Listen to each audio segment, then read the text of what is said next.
Welcome to Telugu popular TV. ఇప్పుడు మనతోటి మాజీ ఎమ్మెల్యే రాజకీయ విశ్లేషకులు గొంతు ప్రకాష్ రావు గారు ఉన్నారు. నమస్తే అన్న. నమస్కారం. గొంతు ప్రకాష్ రావు గారు, గత కొన్ని వారాల నుంచి కవిత గారు బీఆర్ఎస్ నుంచి బయటకు రావచ్చు, పార్టీ పెట్టొచ్చు అనేది బాగా ప్రచారం జరిగింది. విస్తృతంగా మీడియాలో మొత్తం దాని గురించే చర్చ జరిగింది. కేటీఆర్ గారికి రేవంత్ సర్కార్ నోటీస్ ఇచ్చింది. కార్ రేస్కి సంబంధించి సోమవారం రోజు హాజరవ్వాలి అనేది, సిట్టు ముందర హాజరవ్వాలనేది. అయితే మా వర్కింగ్ ప్రెసిడెంట్కి మీరు నోటీస్ ఎట్లా ఇస్తారు, మీరు కాంగ్రెస్ కక్షపూరితంగా వ్యవహరిస్తోంది అనేది కవిత గారు చెప్తున్న పరిస్థితి. అంటే ఇప్పటిదాకా వేరే పార్టీ పెడతారు, బీఆర్ఎస్ నుంచి బయటికి వస్తారు అనుకుంటున్న కవిత గారు ఇప్పుడు యూటర్న్ తీసుకున్నారంటారా? కారణం ఏంటి సార్? పార్టీ పెడతారని డేట్ అనౌన్స్ జూన్ 2 సోషల్ మీడియాలో, మెయిన్ మీడియాలో ఇవన్నీ వచ్చాయి. బట్ నేను మీతో కానీ ఇంకొచ్చారని చెప్పాను, క్వశ్చనే లేదు పార్టీ పెట్టే అవకాశం, అంత సీన్ లేదు ఆమె. కానీ ఈ విల్ టేక్ టైం. బట్ ఆమె ఆధిపత్యం కోసము కొంత ఆస్తుల విషయం ఉందంటున్నారు.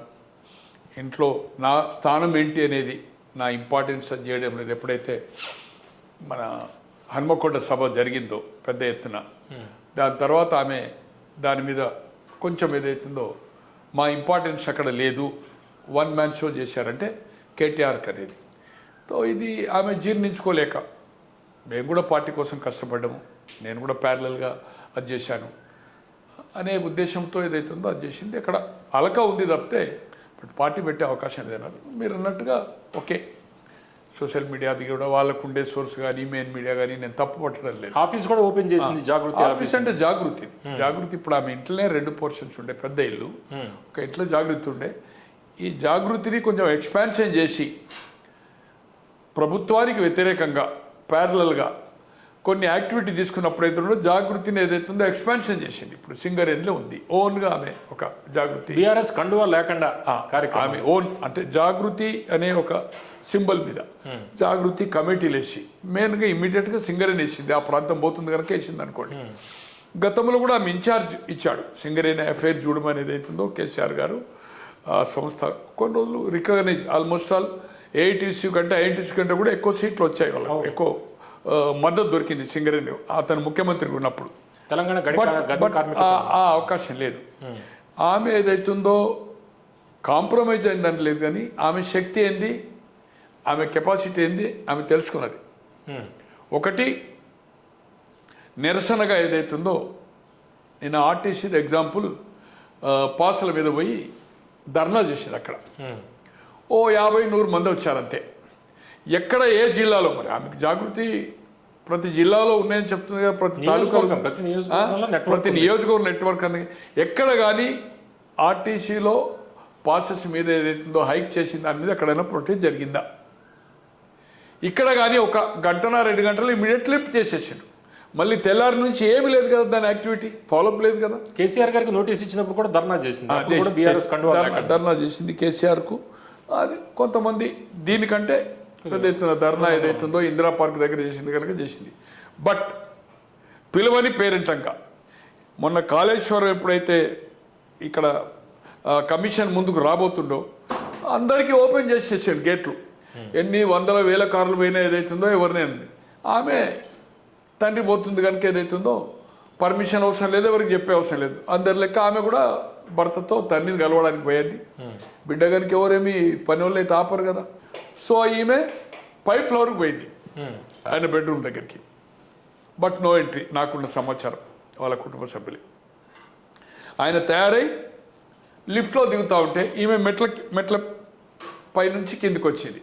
కిందికి వచ్చి లిఫ్ట్ వచ్చేటప్పుడు టక్ వచ్చేసింది. లిఫ్ట్ డోర్ క్లోజ్ అయ్యి ఓపెన్ అయ్యే వరకు టైం పడుతుంది. ఒకటే ఫ్లోర్ కదా, ఆయన ఉన్నది 1st ఫ్లోర్. 2nd ఫ్లోర్ ఉందా లేదా అనేది నాకు ఐడియా లేదు.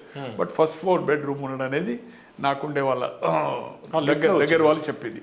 వచ్చి ఆ లిఫ్ట్ పక్క వచ్చి నమస్కారం అంటే కూడా ఆయన ప్రతి నమస్కారం చేయలే అని చెప్పేసి బెడ్రూమ్ దగ్గర కూడా చేసింది అనేది. బయటకు వెళ్తూ ఉంటే ఆయన లిఫ్ట్ ఎక్కపోతూ ఉంటే కిందికి వచ్చినాక కిందికి కూడా డాడీ అంటే ఆమె ఫేస్ కూడా చూడలేదు. అలాగే అందరూ పార్టీ శ్రేణులు ఏదైతుందో ఇక్కడి వరకు వచ్చారు ర్యాలీ. కొంతమంది ఇక్కడ ఉన్నారు, ర్యాలీగా వచ్చారు. ఎక్కడికి? బీఆర్ భవన్ సెక్రటరియట్ ముందు ఉంది కదా, మున్సిపల్ ఆఫీస్ పక్కకు. ఆమె రాలా. అక్కడికి వెళ్ళి ఆమె కొంచెం న్యాచురల్లీ రెస్పాన్స్ లేదు కదా. ఎవరు పార్టీ శ్రేణులు కూడా ఏ ఒక్కరు కూడా ఆమెకు అంతకుముందు విజ్ చేసి మాట్లాడేవారు ఎవరు విజ్ చేయలేదని నాకుండే సమాచారం. ఎందుకు మనకు వచ్చిన తంటాని ఏదో రాజేశ్వర్ రెడ్డి ఇక్కడ అదైనప్పుడు ఏదైతుందో హాస్పిటల్ పోయిందో అక్కడనే స్ట్రెచ్చర్లాగా ఏదైతుందో ఆయనను మాత్రం పలకరించింది. అక్కడ కూడా ఎవరు కలిసిన వాళ్ళు కూడా ఎవరు నమస్కారం అని ప్రత్యేకంగా లేదు. అంటే అంతకు ముందు ఉన్న గౌరవం కూడా ఇప్పుడు లేదు. లేదు. తర్వాత వాళ్ళ పత్రిక అయిన నమస్తే తెలంగాణ కానీ టీ ఛానల్ కానీ ఎటువంటి కవరేజ్ బస్సుది కానీ ఎటువంటి న్యూస్ ఈమె తండ్రి దగ్గరికి పోయిన ఇన్సిడెంట్ కూడా ఏదైతుందో దాంట్లో ఇవ్వలే. ఏది మన ఫామ్ హౌస్కు తో వాళ్ళు ఏదైతుందో దే ఆర్ ఆమెను ఏమన్నా కానీ అతిగా చేస్తే యాక్టివిటీస్ పార్టీ నిర్ణయానికి కట్టుబడి ఉంటేనేమో ఓకే అనుకున్నారట. లేదంటే ఈమె మన పార్టీని డ్యామేజ్ చేసింది బీజేపీతో కుమ్ముక్కాయడానికి అని రాక్షసులు ఏదైతుందో పక్కకున్నారని. రాక్షసులు అంటే ఎవరు? ఇద్దరే కదా, దయ్యాలు. దయ్యాలు రాక్షసులు. సంతోష్ కేటీఆర్ ఓన్లీ 2 కదా, ఇంకెవరైతే లేదు కదా, ఇంకెవరు మాట తిన్నాడు కదా, నిత్యం ఉండేటోళ్ళు వాళ్ళే కదా. కేటీఆర్కు అంటే ఇంట్లో ఉంటున్నాడు. ఇప్పుడు ఆమె చెప్పిన దయ్యం ఇప్పుడు మా వర్కింగ్ ప్రెసిడెంట్ అయ్యాడు ఇప్పుడు, అంతే కదా. తో ఇద్దరే ఏదైతుందో ఆమెకు దయ్యాలు. ఆటోమేటిక్ ఏదైతుందో ఆమె ఏదైతుందో ఏదైనా చేసుకొని యాక్షన్ తీసుకునే ఉద్దేశం ఇప్పుడు లేదు. ఎక్స్ట్రీమ్గా పోయి పార్టీ రిజిస్టర్ చేస్తుందా అప్పుడు ఆమెను ఆటోమేటిక్గా ఎక్స్పెల్ చేస్తారు పార్టీలకి. మనం మొదలే అనుకున్నాం, ఈ డెవలప్మెంట్ కాకముందే 1 month బిఫోర్ అనుకున్నాం. కేసీఆర్ ఆమెను పట్టించుకోడు, అవసరమైతే పార్టీ లైన్ ప్రకారం ఆమెను తీసేయాలి. పార్టీ నియమావళికి వ్యతిరేకంగా వ్యక్తిగత ఎజెండాతో ఆమె ఏదైతుందో పూలే కానీ తర్వాత సామాజిక న్యాయం జరగలేదని తలసరి ఆదాయము వికారాబాద్కు హైదరాబాద్కి ఎంత ఉందని 1 ఎకరంలోనికి 10,000 వస్తుంది, 10 ఎకరాలలో 1,00,000 వస్తుంది, వ్యత్యాసం ఉంది అని. అంటే 1 ఎకరంలోనికి బెనిఫిట్ ఎక్కువ ఇవ్వాలని ఆమె ఉద్దేశం. సామాజిక న్యాయం జరగలేదు అన్నది. భౌగోళికంగా తెలంగాణ వచ్చింది కానీ సామాజిక న్యాయం జరగలేదు, సామాజిక తెలంగాణ రాలేదన్నది. అంటే ప్రభుత్వం 10 ఏళ్ళ నుండి అయింది కదా. దానికంటే కాంగ్రెస్ పార్టీలో ఎక్కువనే రిప్రజెంటేషన్ ఉంది కదా. దళితులకు మొదటి క్యాబినెట్లో 2 మంత్రులు, ఒక స్పీకర్ కూడా ఉంది కదా. అప్పుడు ఒకడే దళితుడు కదా. ట్రైబల్కు మొదటి క్యాబినెట్లో లేదు కదా. రెండో క్యాబినెట్లో 1.5 year తర్వాత 18 అంటే 19 తర్వాత సత్యవతి రాథోడ్కి ఇచ్చాడు కదా. తో ఇక్కడ రిప్రజెంటేషన్ అయితే బెటర్ బీఆర్ఎస్ కంటే. తెలంగాణ వచ్చిన తర్వాత నక్సలైట్ ఏజెంట్ నా ఏజెంట్ అన్నాడు, సామాజిక తెలంగాణ అన్నాడు, కులాల ప్రతిపాదక మీద ఏదైతుందో రిప్రజెంటేషన్ అన్నాడు, వయస్సులో కూడా ఏదైతుందో ప్రతి జిల్లాకు ఒక సీట్ ఇస్తానడు ఉద్యమకాలంలో, బ్రాహ్మణులకు ఇస్తానడు, ట్రైబల్ 12% అవుతున్నాడు, మైనార్టీ 12% అన్నాడు, జనరల్ సీట్లో కూడా మన ట్రైబల్స్కి ఇస్తా అని చెప్పిండు. తెలంగాణ వచ్చిన తర్వాత వాళ్ళ పాపులేషన్ ఇవన్నీ చెప్పాడు కదా. అన్నిటినీ ఉల్లంఘించి ఇక దళితుని చేస్తా అన్నాడు. అదైతే అరిగిపోయిన రికార్డు లెక్క అనుకోండి. అది 2006 వరకు, 2006 తర్వాత చెప్పలే నేను. అయితే ఆమెను పట్టించుకోలేదు. ఇప్పుడున్న పరిస్థితుల్లో ఆమె రెస్పాండ్ చూసుకున్నది, ఎక్కడ ఆమెకు రెస్పాన్స్ లేదు. నాకు తెలిసిన సమాచారం మొన్న నిజామాబాద్ కూడా వెళ్ళాలి. ఆమె ప్రతి సోషల్ మీడియాను, ప్రతి నాలాంటి ఎనలిస్ట్ ఏదైతుందో ఏ పార్టీకి సంబంధించి లేని వాళ్ళు, నేను పేర్లు చెప్పదలుచుకోలేదు, మీడియా పేర్లు చెప్పదలుచుకోలేదు, ఆమె రిక్వెస్ట్ చేస్తూ ఉంది, నాకు మద్దతుగా మాట్లాడండి, నాకు పబ్లిసిటీ ఇవ్వండి అని మీడియాలకు. ఎందుకు చెప్తుంది? మీడియాతో ఏదో హైప్ చేసుకోవాలని. కానీ ఆమెకు అంత సీన్ లేదు, ఆమెను పట్టించుకోవట్లేదు. మొదట June 2 వరకే ఈ పబ్లిసిటీ వచ్చింది. తర్వాత చేసిన మీకు ఆర్టీసీ దగ్గర ధర్నా కూడా 0. అంటే తన బలాన్ని ఎక్కువగా ఊహించుకుందంటారా? అంతే కదా, ఊహించుకుంది కదా. బ్లాక్మెయిల్ అంటే బెదిరించాలనే ప్రయత్నం చేసింది. నేనేదో స్ట్రెంత్ అని, నేను బయటకు పోతే ఏదో నష్టం జరుగుతుందని, వాళ్ళు ఏదైతుందో ఉండేదానికంటే బయటకు పోతేనే మనకు బెనిఫిట్ అవుతుంది అనేది ఒక వాతావరణం వచ్చేసింది. వన్స్ బ్లాస్ట్ చేసింది అంటే బీజేపీతో కలవడానికి ప్రయత్నం చేసిండు, మెర్జ్ కావడానికి, బీజేపీతో కుమ్ముక్కైందని చెప్పింది అనుకున్నప్పుడు ఏదైతుందో ఆటోమేటిక్ ఏదైతుందో ఆమె మళ్ళీ పార్టీ ఏదైతుందో లైన్లో ఆమెను తీసుకొని మెయిన్ స్ట్రీమ్లో తీసుకునే అవకాశం కానీ పార్టీలో ఆమెను యూటిలైజ్ చేసుకునే అవకాశమే లేదు. ఆమెకు పార్టీలో ఏ పదవి ఇచ్చే అవకాశం లేదు. అంటే కవిత గారు ఇప్పుడు బీఆర్ఎస్ తోటి సంధ్య లేకపోతే సమరమా? ఆమె ఇప్పుడు నిన్నటి స్టేట్మెంట్ ప్రకారం నిన్న అంటే ఈ రోజు పత్రికలో నిన్న సాయంత్రం టీవీలో వచ్చేది. మా వర్కింగ్ కమిటీ అంటే మా వర్కింగ్ ప్రెసిడెంట్కి ఏదైతుందో మీ నోటీసులు ఇస్తారా? కొత్త కాదు కదమ్మా ఇది. ఈ మాట ఎప్పుడు మాట్లాడుతున్నావు? ఇది డిసెంబర్నే 30వ తారీఖే కావాలి.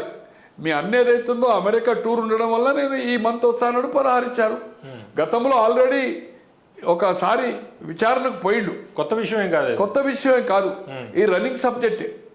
దాంట్లో గవర్నర్ పర్మిషన్ ఇచ్చిండు, కోర్టులో వెసులుబాటు దొరకలే, అరెస్ట్ చేయొద్దని చెప్పిండు, కానీ ఏసీపీని ఎంక్వైరీ చేయొద్దని చెప్పలే. అక్యూజ్ నెంబర్ 1 అతను. ఆ డబ్బు కూడా ఏదైతుందో అవుట్ ఆఫ్ ద వే ఫెమాకు వ్యతిరేకంగా ఏదైతుందో 54 కోట్ల 42 కోట్లు ఏదైతుందో ఆ కార్ రేస్ కంపెనీకి పంపడం జరిగింది. అంతకుముందు స్పాన్సర్స్ ఉండ్రి, దీనికి స్పాన్సర్స్ ఎప్పుడైతే బ్యాక్ అయిందో తో ప్రభుత్వమే ఓవరాల్ ఇన్స్ట్రక్షన్ తోటి దానికి ఉండే చీఫ్ సెక్రటరీ దాన్ని అది చేసిండు. ఎలక్షన్ టైంలో అరవింద్ అని ఏదైతుందో ఐఏఎస్ ఆఫీసరు అతను ఇంట్రాగేషన్ చెప్పిండు, మినిస్టర్ ఇన్స్ట్రక్షన్ ఇచ్చిండు, నేను అది చేసిన. హెచ్ఎండి అధికారి ఉన్న ఎవరో సమ్ రెడ్డి ఇతనేమో సెక్రటరీ ఉండే Arvind, senior IAS officer. So ఇవన్నీ జరిగినాయి. ఈరోజు ఇచ్చిందంటే మా వర్కింగ్ ప్రెసిడెంట్ అంటే పార్టీ లైన్ మాట్లాడినట్టే కదా. మా ప్రెసిడెంట్ అని ఒప్పుకుంటున్నావు కదా. మరి మీరు చేసే యాక్టివిటీ పార్టీలో సభ్యురాలను నువ్వు ఇప్పుడు ఈరోజు స్టేట్మెంట్ ప్రకారం, నిన్న స్టేట్మెంట్ ప్రకారం ఆమె అగ్రీ ఆఫ్ నేను ఆ పార్టీ మెంబర్నని. మరి పార్టీకి వ్యతిరేకంగా ప్యారల్ ఒక ఆర్గనైజేషన్ పెట్టి నువ్వు పిలిపియడం అనేది, ఈరోజు ఇంత పెద్ద పార్టీ 10 ఏళ్ళ అధికారంలో ఉన్నది, బస్ పాసులు అవుతుందో హైక్ చేసింది, నీ ధర్నా అనేది అవుతుందో ఎంత పెద్ద ఎత్తున ఉండాలి, జిల్లాలో ఏ పద్ధతిలో ఉండాలి, పోయి నీకుండే ఆర్గనైజేషన్ జాగృతి ప్రతి నియోజకవర్గం ఉందని చెప్తున్నావు కదా, 1000 మంది సభ్యత్వం.